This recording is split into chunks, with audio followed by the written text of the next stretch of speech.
Do you ever lie awake at night, your body exhausted, begging for sleep, but your mind won't stop? It spins like a wheel that's forgotten how to be still. What did I say today? What will they think of me tomorrow? Did I make the right choice? Should I have chosen differently? You wake up tired, but your mind races before your eyes fully open. 1,000 decisions wait. 1,000 paths branch before you, and you stand frozen, analyzing each one, weighing every possibility until the day dissolves and you've moved nowhere at all. Your friends tell you to relax. Just let it go, they say.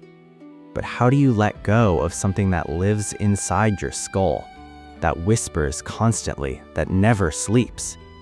You've tried, you've read the articles, downloaded the apps, made the lists, but still the thoughts come, wave after wave, relentless. And here's what hurts most. You know you're overthinking. You're aware of it. You watch yourself do it. But knowing changes nothing. Now you're thinking about your thinking, trapped in a mirror maze of your own creation. You see others move through life with ease, making choices in seconds that would paralyze you for days. And you wonder, why can't I be like them? What's broken in me? Maybe you recognize this feeling. Maybe it lives in your chest right now, that tight, exhausted weight. Maybe that person is you. But what if I told you that centuries ago, in the mist-covered mountains of ancient China, there lived a scholar who carried this same burden? And what if the answer he found wasn't in thinking harder, but in thinking less? Not through force, but through surrender. This is the story of Li Wei, and perhaps it's also your story. Li Wei was brilliant. Everyone said so. By age 12, he'd memorized the Analects of Confucius.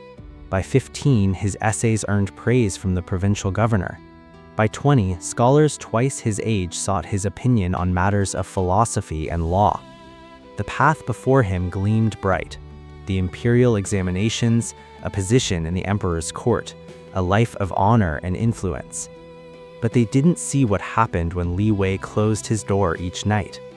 They didn't see him sitting at his desk, brush in hand, staring at blank paper for hours. Not because he lacked knowledge, his mind overflowed with it. But every sentence he considered writing split into 10 possibilities. Which interpretation was most accurate? Which argument most elegant? What if his reasoning contained a flaw he'd missed? By the time dawn light crept through his window, the page remained empty, and another night had vanished into the void of analysis. He didn't see him at the morning market, standing motionless before a tea merchant, unable to choose, green tea or black, this province or that, which quality for which price. The questions multiplied like rabbits until the merchant asked him to step aside. He left empty-handed, his simple errand unfinished. He didn't see him rehearsing conversations for hours before speaking to anyone, playing out every possible response, every potential misunderstanding, until his words felt wooden and false even to himself. Invitations to gatherings stopped coming. Fellow scholars began to whisper. Perhaps Li Wei's mind was too sharp, they said. Perhaps it had begun to cut him from the inside. At night, the thoughts grew teeth. Every mistake he'd ever made paraded through his memory. That essay from 3 years ago with a minor error in the 3rd paragraph. That question he'd asked his teacher that might have sounded disrespectful. Conversations from childhood dissected word by word, searching for hidden insults he might have missed. Li Wei tried to fix himself. He created stricter schedules, believing discipline would tame his mind. He studied until his eyes burned, hoping exhaustion would bring silence.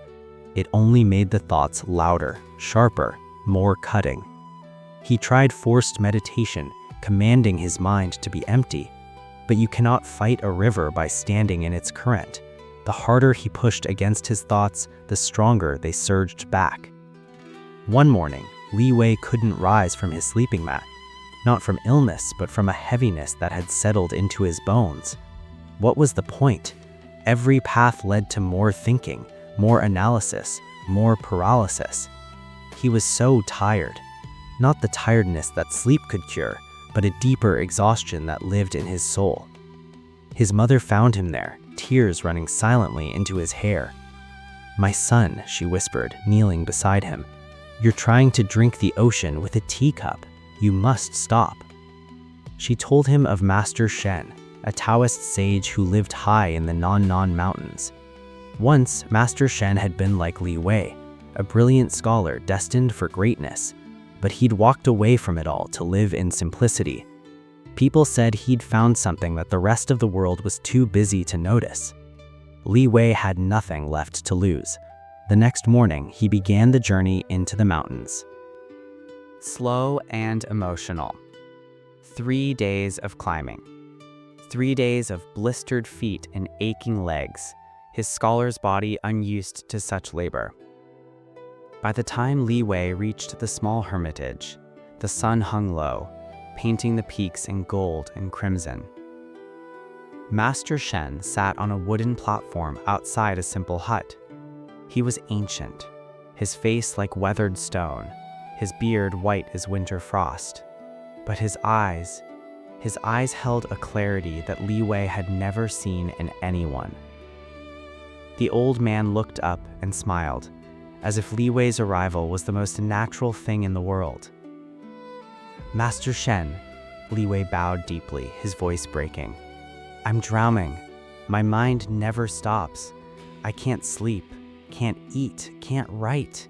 I've tried everything, discipline, meditation, herbs, nothing works. Please, if you know any secret, any technique, I'm begging you, teach me how to stop thinking." The sage gestured to the space beside him. Li Wei sat, trying not to fidget, trying to ignore his mind already racing. Did I bow correctly? Should I have brought a gift? What if he can't help me? What if I've wasted 3 days for nothing? The sage poured tea into 2 cups with movements so slow they seemed to exist outside time itself. He handed one to Li Wei. "Drink." Li Wei drank. It was just tea, hot water and leaves. He waited for the teaching to begin, for the profound wisdom, for the ancient technique that would save him. Instead, Master Shen said, "Tomorrow morning, I want you to take this teapot and this cup. Pour tea into the cup. Don't stop pouring. Let it overflow. Watch it spill." Li Wei blinked. That's the teaching? That's the task. You'll do only this, nothing else."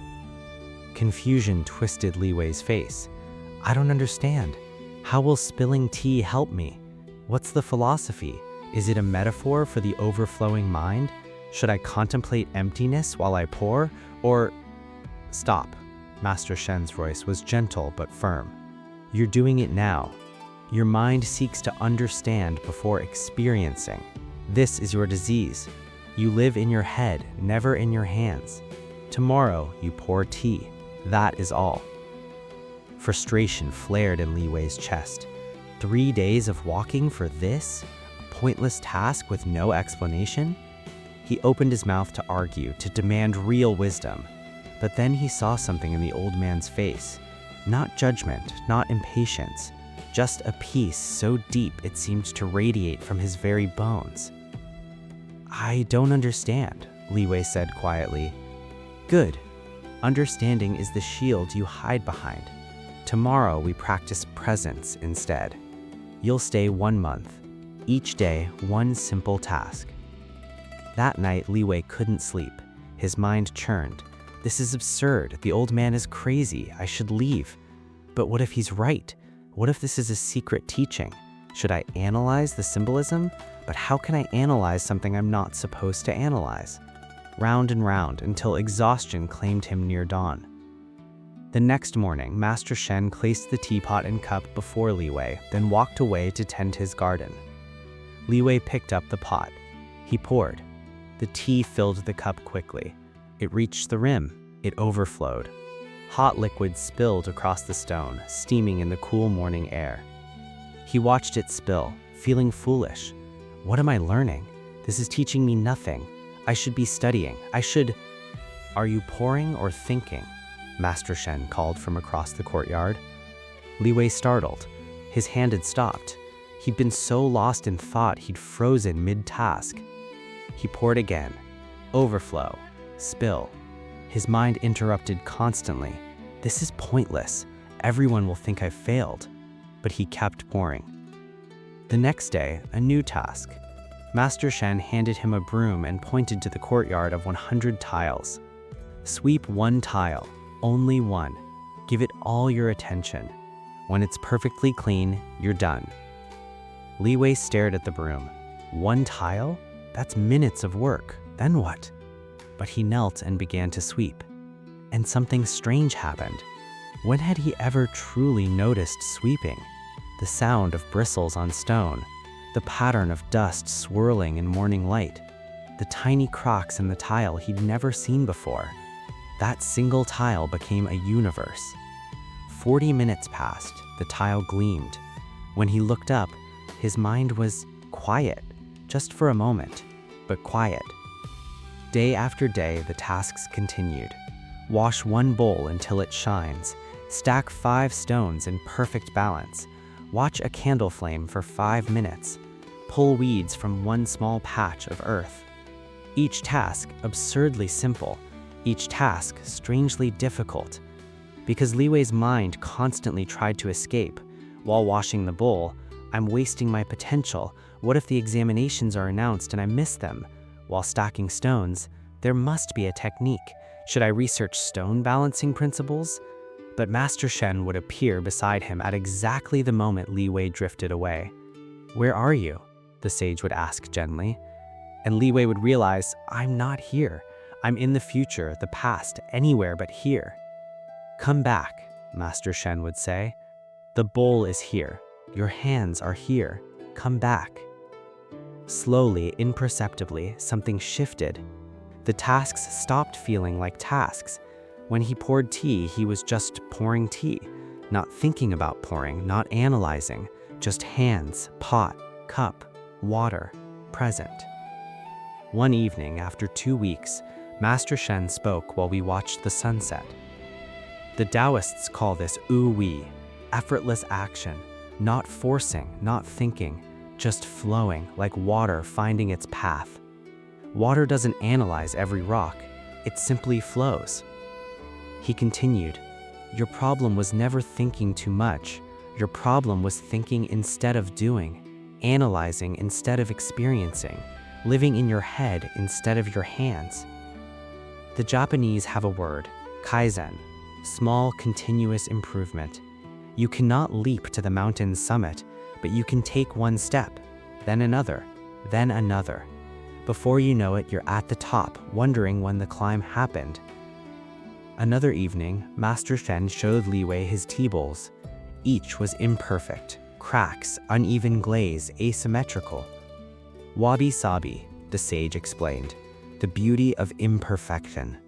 Your overthinking seeks perfect choices, perfect words, perfect actions, but perfection is death. Life is messy, cracked, flowing. Accept imperfection and you accept reality. In reality, peace lives. Li Wei began to understand. His mind wasn't his enemy. Thinking wasn't the problem. The problem was he'd forgotten how to be anything else. He'd become all head and no heart, all analysis and no experience. The small tasks weren't teaching him to stop thinking. They were teaching him that thinking was one tool, not his entire identity. He could think when needed and be present when needed. 3 weeks into his stay, Li Wei woke one morning and realized he didn't know what day it was, and he didn't care. His mind wasn't racing ahead. He was just here, in this breath, in this moment. For the first time in years, he felt light. The words came from somewhere deeper than thought. When he finished, tears filled his eyes. It was good, not because it was perfect, because it was real. It was him, undiluted by analysis. Master Shen read it and nodded. Now you're ready. Ready? Panic fluttered. But what if I go back and fall into old patterns? What if... There, Shen pointed, smiling. You're doing it. Already fleeing to future worries. This is the practice, Li Wei. Not something you perfect and finish. Something you return to forever. You'll forget. You'll overthink again. Then you'll remember. Pour the tea. Sweep the tile. Come back to this breath. Come back to now. The sage placed his hand on Li Wei's shoulder. You came seeking to stop thinking. Wrong question. The right question. How do I return to presence when thinking carries me away? The answer is always the same. One small action. One breath. One moment. Li Wei bowed deeply, understanding flooding through him as a felt truth. He descended the mountain slowly, noticing everything. Light through leaves, the sound of his footsteps, the weight of his body with each step, not thinking about arriving, just walking. When he returned to Chang'an, people noticed something different. He seemed lighter, present. When asked questions, he no longer spiraled into endless analysis. He would pause, breathe, and answer simply. He still fought deeply. His intelligence hadn't vanished, but thinking was now a tool he picked up when needed, not a prison he lived in constantly. He could analyze brilliantly, then set it aside and simply enjoy his tea. When indecision arose, he remembered, sweep one tile, one small action, just the next step. When his mind raced at night, he remembered, pour the tea, one breath in, one breath out, returning gently to now. He passed the imperial examinations, though by then it mattered less. Success was nice, but it wasn't everything. Life was here, now, in each small moment. You see it now, don't you? Li Wei's story from centuries ago is your story today. Different time, different clothes, same mind trying to think its way to peace. But you cannot think yourself out of overthinking. This is the trap, like using fire to extinguish fire. Instead, you must do what Li Wei learned.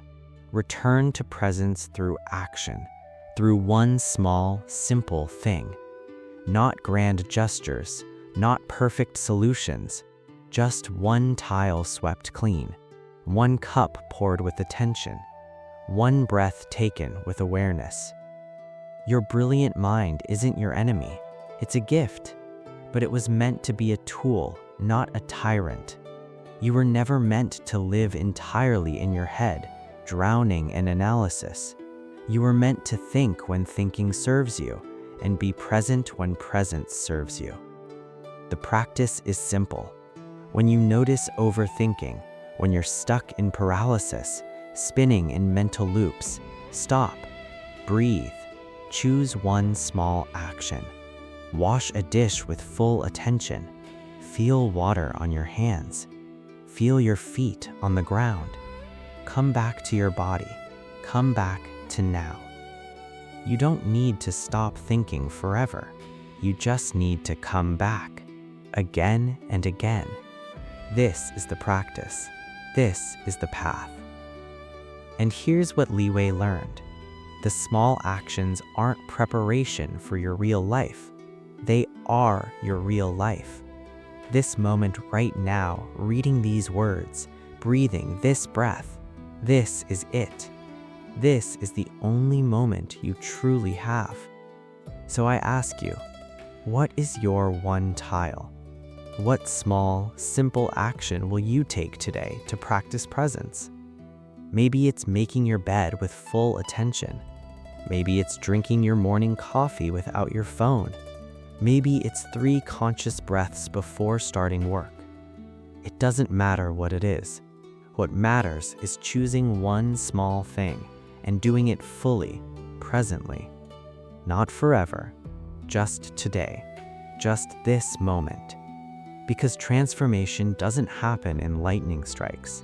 It happens in 1,000 small mornings, 1,000 small choices, 1,000 moments of returning to presence.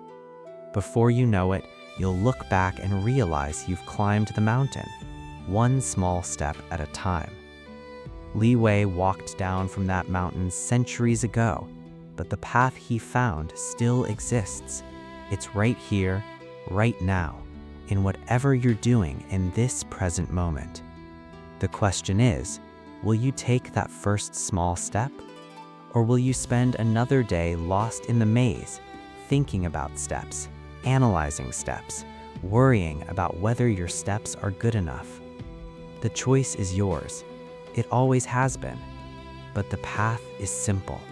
It's been simple all along. Come back to your hands. Come back to your breath. Come back to this moment. Again and again and again. That's all. That's everything.